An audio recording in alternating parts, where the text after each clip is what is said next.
Good evening, everyone. Thank you for joining us.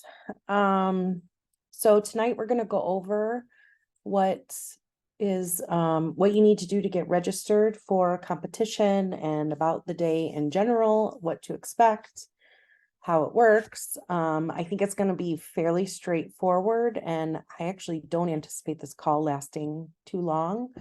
And so we'll go over it really quickly, and then I think just we'll open it up for questions if people have that. I am going to go ahead and share my screen. Do you all see my screen? Yes. Yes. Okay. So this is the website, and I went ahead and loaded it in the chat if you want to grab it from there. I'm also going to post it in Band is following this meeting immediately.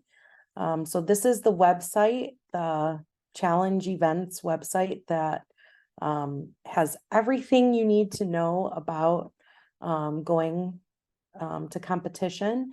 So we have the qualifying events. It looks like they've all finally, there was a few of these that were to be determined. They've all been answered. So my understanding, I haven't seen the form itself because the form is not available, but based on past years, it's a Google form that you fill out.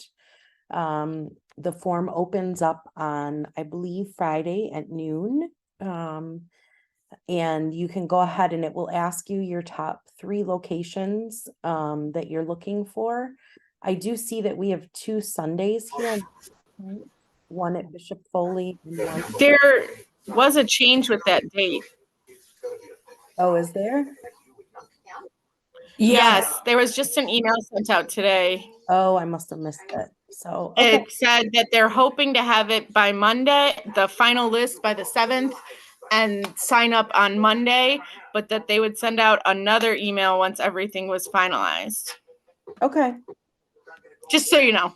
Okay, good to know. Sorry. I mean, like whenever you register, like that's important, but the other items are like really more important about what to expect and make sure that you're ready for competition. So just to point out about these qualifying events, it looks like most teams will probably be choosing this November 18th, 19th weekend. These other locations seem like they're a bit far, maybe unless someone wants to travel. I think Heartland is not that far, like right outside of like the Howell area.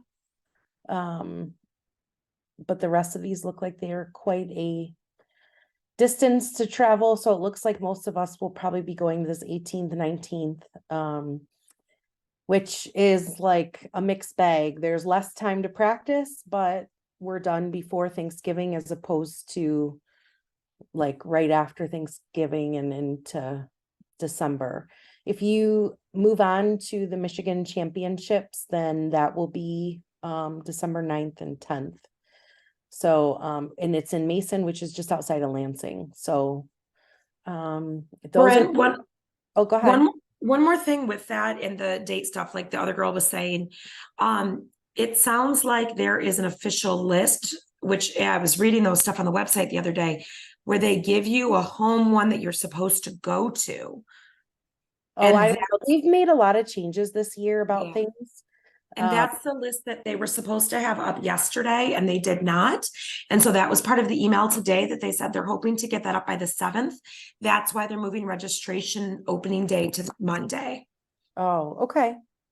So it sounds like we don't even get to pick, but if we do want, I remember reading this, but if we don't like the one that we're assigned to, then we can submit with our top 3 choices and go from there and see what they give us. Okay. Good to know. My understanding in the past is how it worked is that you just picked the 3 and then it was like basically by lottery.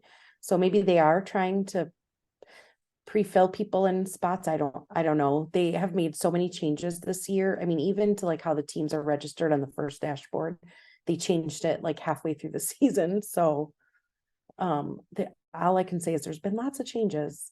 So when we're able to register, these are the locations. And then this little link here at the top is really going to be helpful. So here we have the event readiness, which if we click this, So in order to register, you have to have your lead coach 1 and number 2 on the first dashboard. And I can tell you that about 50% of our teams do not have coach number 2.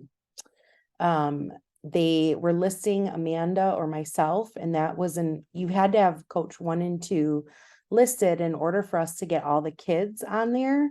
And once we loaded all the kids, we started asking the coach number 2s to go ahead and accept an invitation from us to replace either Amanda or I, whoever was listed as that coach number 2.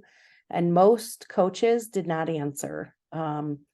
So I have sent personal emails. I have sent band reminders. I have sent group emails. No, and I'm telling you, most of you are in this boat that your coach number 2 is not listed, and you will run into a problem with registration. So Amanda and I were removed off of all the teams where her or I was listed as coach number 2. And so when you log in to the first dashboard, if you are in that boat, the very first thing you're going to see is a big red bubble saying you have things to handle and that you only have one coach, and you will not be able to register without having a second coach. I have a quick question on that. Mhm. I think I accidentally had added mine as a mentor. Do you know if he'll be able to register as the coach 2 if he's still a mentor, or do I have to remove him as a mentor? I think you should be able to still have him listed as a mentor. People can be listed more than once. Like for instance, I coach a team and I'm the head coach, and then I'm also the administrator. So I think it's fine if Okay.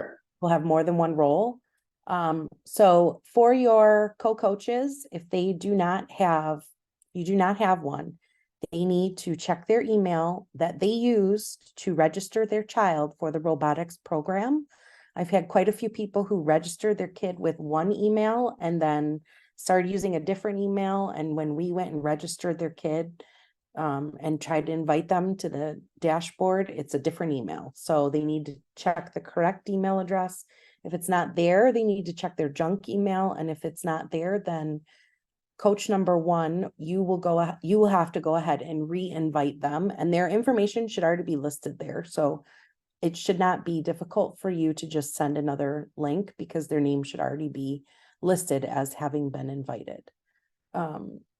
So that is like the number one thing everybody has got to log in and look at and get figured out. I believe that every team in the entire district has all of the kids loaded. I don't think there's any teams that are missing children, but go ahead and double check the kids that are listed. Because I do think that we were able to get all of that done. So once you have that done, then this is new this year, that you're going to have to email them the Monday before whatever event you are going to in order to turn in your team roster. So what they're trying to do is you used to have to print this off and take it with you on day 1. And if there was some kind of problem, there wasn't a way for them to fix it. So they're trying to get ahead of it and have you print your team roster from the dashboard the Monday before and send it in so that there's time to fix it if there's anything wrong. But they're saying that it absolutely must be in on the Monday before. Otherwise, you will not be able to participate. So please make sure that whatever date you pick, the Monday before, you are able to print off your team roster and mail it in to them. So that is what you need to be ready for the event as far as like registration. And then we have just several general points. So the teams consist of 2 to 10 students. We meet all of this criteria about how many numbers and the age because we handled that like in placing teams. So the registration is not done through the dashboard, the first dashboard. It's done through this. This is called the First in Michigan. It's the same. If you click this event and you go and you look at those events that we were looking at. Oh, let's see, hang on. This list, if you, like, when you click which one, there will be a link for you that will go live for you to register at that particular event. So the other thing is that the cost is $75. So when you show up, you either must have cash or you must have a check in the exact amount of $75. Team names are final as of Sunday, October 8th, when registration closes. So if you want to change your team name, or you've come up with a team name, but you did not fill out the form that we have, that we posted in Band, and you need a name change, you've got to get that in. And I guarantee you, I will not be doing it October 7th at 11 o'clock at night. So please give me at least a day to get them turned in. You also are able to change your own team name. I don't have to do it for you. You can do that in the first dashboard. For your team, there's a way for you to change your team name there. But I'm happy to do it for you if you fill out the form. So here are the dates. So it looks like this has not even been updated yet to reflect what you said came out in email today. So the event fee we talked about. Also, if you end up going to state championship, then that cost for that is $100. So that there's also that. I will tell you that typically at the events, there's typically 24 teams at each challenge event, and 6 of those teams will move forward to the state qualifiers. I'm just going to tell you, it's typically the older teams, the 5th grade teams who have done it before that make it. It doesn't mean that a 4th grade team won't. I'm just telling you what we see. It's neither here nor there. And honestly, you're going to find that it doesn't matter about winning. It's all about having a good time, and it's a great event. Okay, so here's the registration form. Let's see if we can look at that. I tried, no, it's not open. So anyways, this link will become open, and that's where you go ahead and are able to assign. You're supposed to submit 1 form per team. Please make sure that you fill out your team number correctly. Registration opened for middle school earlier this week, and we had teams that mistyped their team number and registered as a different team. So you got to make sure you type in the correct team number, your school name, the coach and admin's name in order to fill out the registration form. All of that is exactly what's located in the first dashboard for your team. Teams must submit a form. If you wish to request a move from their home event, you will submit 3 ranked event choices. The form will not submit otherwise. So that was correct. Thank you, Danielle. So I just want to quickly go over.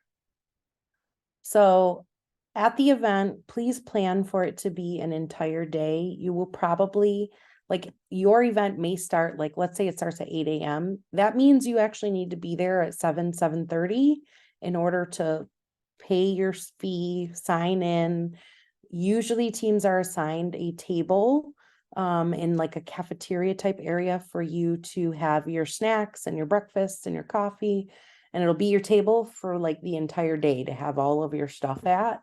So people, you'll need to be able to get in and get that ready. You'll want to bring your robot. You do not need to bring the components of the table. The components will be provided for you that day. The table will be provided.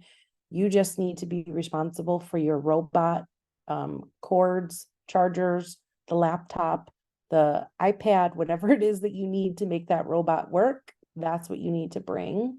So you don't need to bring the Lego, the elements or anything like that? You do not need to bring the elements. They will provide the elements for you. Okay. So you're going to have, however many kids are on your team. Most parents come because they want to see the day, although I'm sure there'll be one or two that don't stay the whole day. There's a lot of kids at these events, so you just want to make sure that there's parent supervision at all times. They do not want kids running around acting crazy. And here's the thing, everybody's wearing their team t-shirts that day, so they know what team you belong to. If they see kids, doing things that they should not be doing, and I guarantee you, if it is a repeated problem, they will deduct points from your team for that. So the kids need to be on their best behavior. You do have breaks, like at lunch, I think they give you a straight hour. So you could, in theory, like take the kids outside to run or on the playground or to burn off some energy, because they need to be well behaved all day. They're gonna talk, they definitely are looking at gracious professionalism. This year that's new, they're allowing the referees that stand at the tables to give additional points to teams that they felt did really good with gracious professionalism. And just being well behaved. So there is that additional component that they did not have in years past. So this day is all about the kids and what the kids can do. And they want to see that your innovation project was done by the kids, that the kids are talking about it, that the robot was built by the kids, that the programming is done by the kids and the kids can explain it and they can execute it on their own. You will have a point where the kids go before the judges in usually it's like a classroom privately. No adults are allowed. None of the parents are allowed in there except for the two coaches. And the two coaches are basically not allowed to talk. They are there to interview those kids. You get 20 minutes. It's not a lot of time to go over stuff. And they're really there trying to understand what the kids learned and how their season went and what their challenges were and how they overcame them and how they came up with their innovation project idea, who built the robot, how they had to change the robot over the season. And so it's really about the kids. So I just want to be clear, that there's no, the coaches are not giving a presentation. The coaches are not, you're just there to support the kids and show off what they've done. Okay, so we already went over that. Some of this is a little repetitive. They just want to make sure you get everything. So here's the challenge participation rules. This is the rule book about the board and what you're allowed to do with the robot, what, loses points. So you'll want to read that for sure. And then there's the challenge overview, the game rule book, and then updates. So I know that there was a couple updates. I think I posted them early on about where the builds for the innovation or for the implements on the table were incorrect and if you built them the way that they were described, there was a couple things wrong with that. So there's been a couple updates. You'll want to check that and make sure that you did not miss those and that the kids are working with the way that those implements are supposed to be intended. Okay, so yep, the day of, you just want to bring your robots and your accessories. You also want to bring your innovation project. So typically teams use a trifold board that they came up with. Sometimes there's a model. However, they have built that model, whether it's Legos, whether it's a scratch design of something they wanted to build, or sometimes maybe kids wanted to make an app. And so it's a sketch of what that app would look like and how it would work. You don't actually have to have a working prototype. You just have to have your idea, the kid's idea, and be able to communicate, what the problem was, how they solved it, and what their idea was. So you're also in your table area where you're going to have your food and everything. You're going to want to have parents responsible for breakfast, lunch, dinner, snacks. I'd recommend someone going out around 1, 2 o'clock to get coffee for the adults. you're gonna have, like, someone is going to have to leave. They're not, just from past experience, there's so many kids there, 24 teams, like everyone trying to get delivery at the same time is going to be nuts. Somebody is gonna have to go out and pick up food, like if you wanted hot food from a restaurant or pizza or whatever, and bring it back. And it cannot be the coaches. It has to be some other parent who's signed up for that. Some of the locations have food and drink that you can buy, but it really depends. Like if it's an elementary school, they're probably not gonna have that. But like I saw the Michigan Science Fair or Science Centers on there, and they'll probably have food. So it just depends. When you see your event, you'll have to look up. It will give information about whether there's food and drink available. So you can at some places bring the kits, but I would tell you, I have never seen people bring them, and there's really not places for it. So I would be surprised if there's locations that allow that.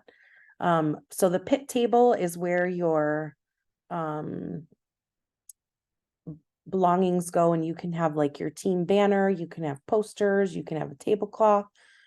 They have handouts for other teams. So some teams want like to give out buttons or stickers or like something simple that is like a giveaway. Not all teams do it. Some teams do, some teams don't. I would say the thing that you should focus on is being memorable for the judges. And so if you can find, like if you're the Flaming Tacos for your team name, then I would try to find like a hat on Amazon that the kids can wear that's like a taco with fire on it or something, and wear that for most of the day. Because what you're trying to do is like stand out from other teams and be memorable. And so like if all teams are handing out buttons, I don't know that helps you. Like you can do it if you want. It's very popular, but I would say whatever you're giving out has to be very, very unique to your team, so people bring it back to your team. So there's the qualifying events, which is what we're going to. Every team has to go, otherwise we are not eligible for the state grant money. So you have to make your competition. Every child on every team does not have to attend.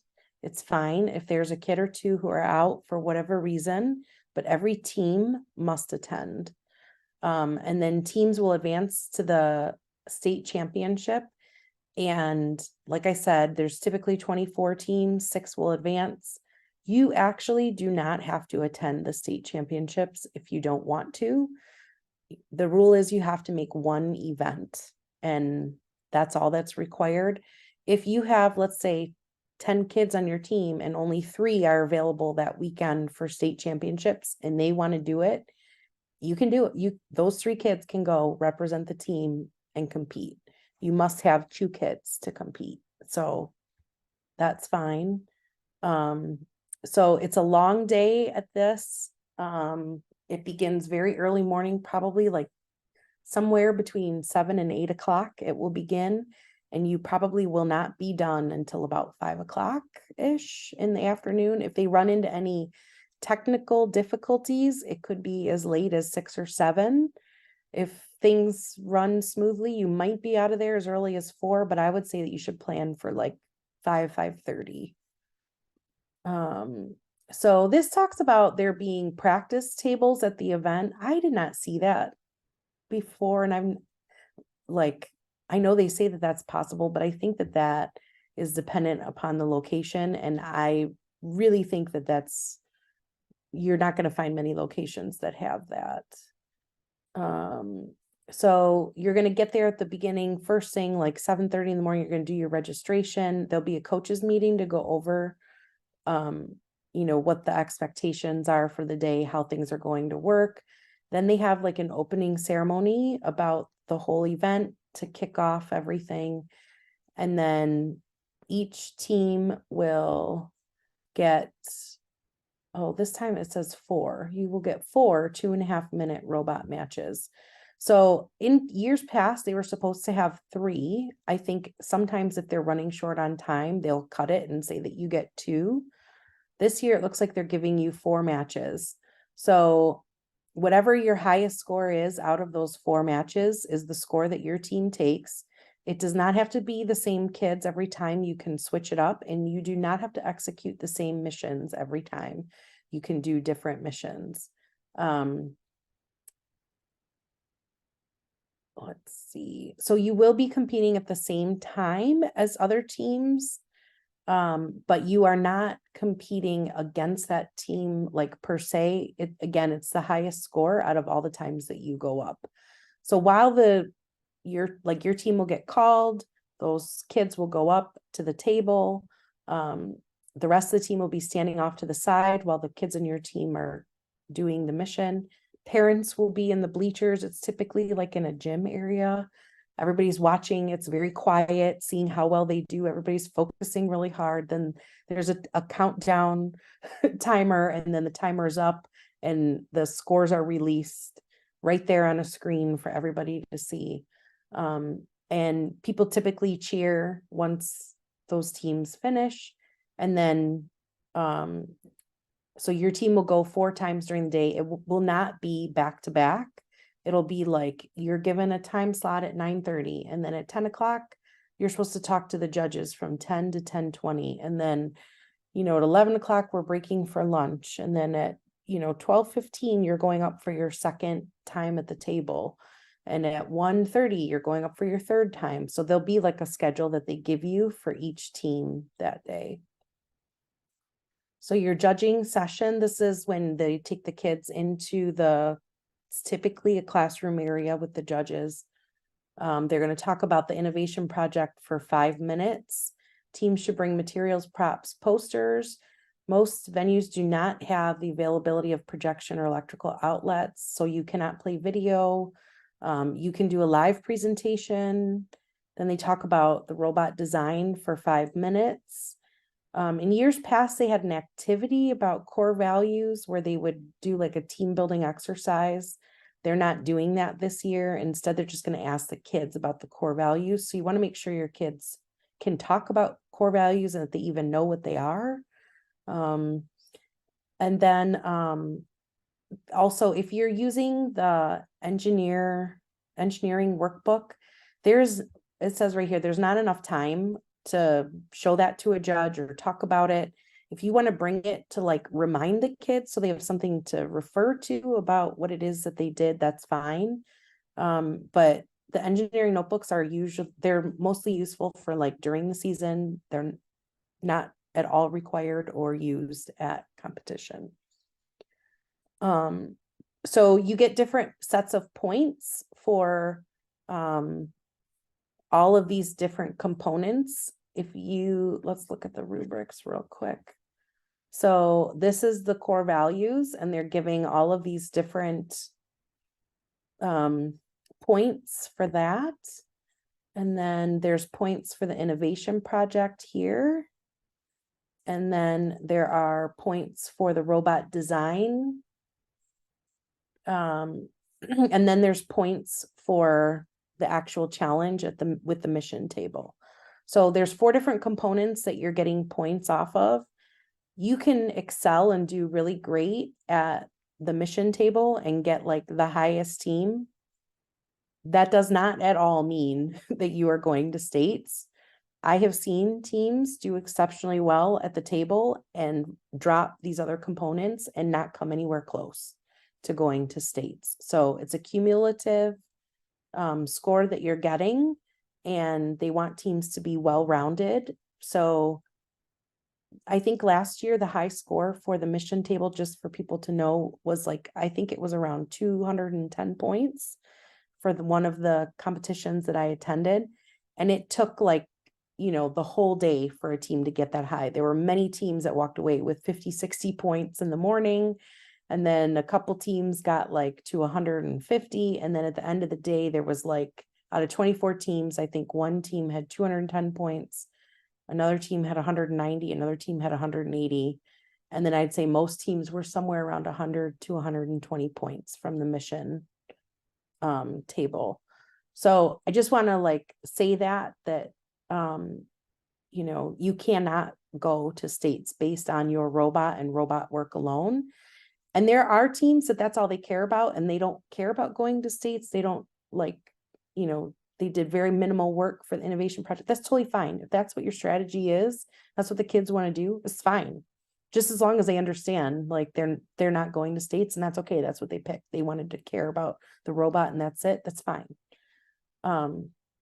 So these are all available to you if you want to go ahead and take a look at what these rubrics are that they're judging on. So, and then right before closing ceremonies, they typically have like a dance session for the kids where they bring out music and they're trying to work out the wiggles while the judges are trying to compile all the scores. And they also pass out awards for teams in addition to the teams that go to state. So while they're trying to figure that all out, there's usually like an activity where the kids are dancing and, you know, maybe playing like Simon Says with all these teams and having a good time to distract them while we're waiting. And then they come out for the closing ceremonies, and then they announce the awards. And so, like I said, usually it's about 6 teams that get to go. And then there's some other like awards that they do, like, you know, best teamwork that we saw on a team, or, you know, best technical skills that we saw on a team. And so they'll every team is walking away with an award, and it's not necessarily like they will make up an award if they think like this team really demonstrated some particular thing, so that it's personalized. So everybody's getting an award, and then they'll announce who's advancing to the state championship. So that's pretty much it for the event. I don't know if there's any other questions that anybody has. Hey, Bryn. Yeah. Yeah, I just want to, we went to an event last year at Troy, and most of the teams did not get an award. Really, only about 5 or 6 teams won an award. It's one of the things I gave them feedback on, was we had all these other teams who worked so hard. Like it was such a letdown for our team. Oh, really? Just a heads up to everybody else. Like the kids just kept slumping further and further into their seats as the same like 6, you know, because as the top teams, they won like all the different categories. They didn't do a participation. They didn't do like announce their team name and they stand. There was nothing. It was only for the top teams. It was a real bummer. We came around and we figured it out, but just a heads up. Yeah, that's a bummer. And I would say that that's not typical, because like FIRST is all about like the community and inclusion. And so I'm actually a little surprised to hear that. So that's a bummer. I hope that doesn't happen to anybody this year. Typically the day is like lots of fun. Even, I mean, like my son's team did not advance last year. It still was loads of fun. You know, they really looked forward to competing at the table, going before the judges. It's really cute to see how hard the kids work and like their maturity level to like sort of give a little bit of a presentation in front of the judges. And, you know, it's nice to experience and like really good for the kids. Are there other questions? I just want to make sure that I understand correctly. We'll be getting Monday, we're getting a tentative assignment for the competition date. And then we can, if that doesn't work with our schedule, we submit the top 3 that do work for our schedule. And that's happening Monday. Is that correct? Yeah, according to this, it said it was supposed to start Friday at noon, but people are saying unfortunately, I was working today. I had a really busy day at work. I didn't see an email from FIRST, but people are saying they got an email. They're expecting that assignment to come out in 2 days on the 7th. So it says event registration and the posting of the assigned home events has been delayed a few days, as there has been some unexpected event snags. I'm tentatively planning to post the list by 10/7 and open registration 10/9. When the list is posted, I'll send an email with more details about registration. So the other thing I want to point out is that registration is only open for like a week, I want to say. So here's the dates they originally said. That it was opening Friday and closing the 11th. So that wasn't even a full week. So I guess we'll all be watching our email, and we'll definitely be posting in band once we see, just to make sure that everybody's aware of what the actual dates are. There is late registration, but it says first come, first serve. So you don't want to miss the window, whatever it ends up being for registration. Thank you. Mhm. Hey, this is Dan Champow. I joined late, but if anybody has any specific coach questions, I'm happy to field those. Yeah, I guess I have a question on, so for like myself, totally new to everything here. So when you're at the events, are there like either information areas, or when as a coach, if you're completely lost or confused, is there anyone there to sort of help make sure your team is not completely directionless?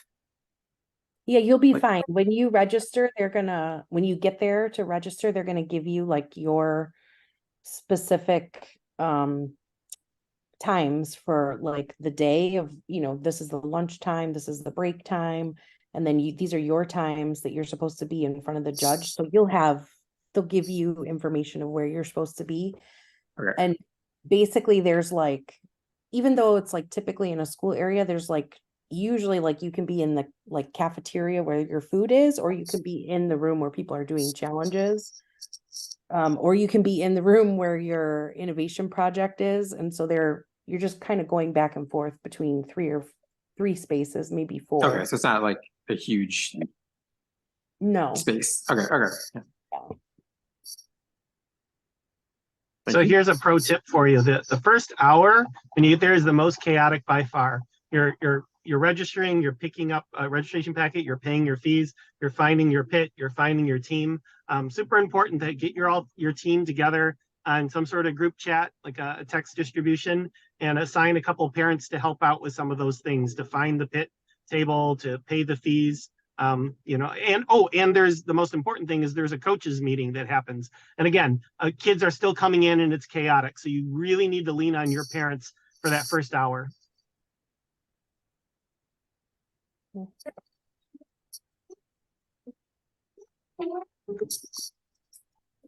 Any other questions?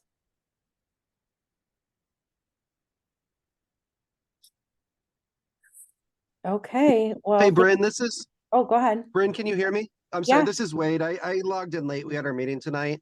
So I'm sure you already covered this, and I apologize, but I'm a little confused on, the events. Do we need to have pre-registered, or did you send out a link? Or I just don't know. Last year, I thought you guys registered for us for the event. Is that not the case this year? Yeah, we register for the Bloomfield Bash for the 2nd and 3rd grade level on your behalf. We do not register for you for the 4th and 5th grade level. So you have to do that. In the chat for this meeting, I input the link for the First of Michigan website where all of this information about the event registration is. So my understanding is that it was supposed to open on Friday at noon, but there's an email that came out saying they're pushing it to Monday. It is only open for typically a couple days. They haven't even updated this. So it was supposed to open Wednesday or Friday and then turn around and close next week on Wednesday. So it's now opening Monday. I don't know if they've said when they're closing, but it's typically just a few days for you to register. We're going to post this in the band app for everyone for you to go ahead and link all the information that you need to know about the event. Perfect. And registration is here. Okay. Yeah. Again, I'm sorry if that was repetitive. I just got on, so appreciate it. Thank you. Yep.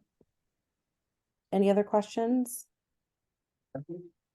Hey, Brent, I just put it in the chat, but Steve and Gary, are you going to list where everybody's assigned on band, just so we know like what other teams from Bloomfield are at wherever?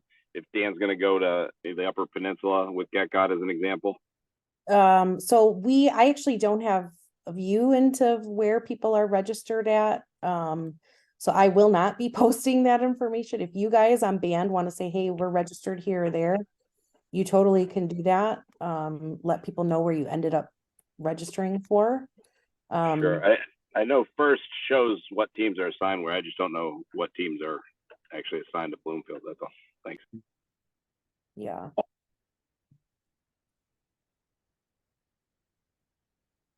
Any other questions?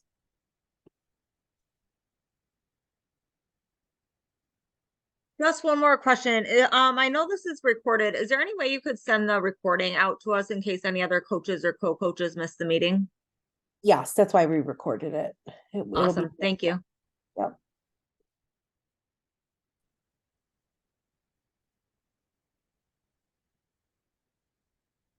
Okay. All right. Thank you so much for your time, and I hope everyone does well, and I hope your teams are all coming along. I know it's stressful, but the kids are going to have a really good time. It's supposed to be the best day ever. Thank you.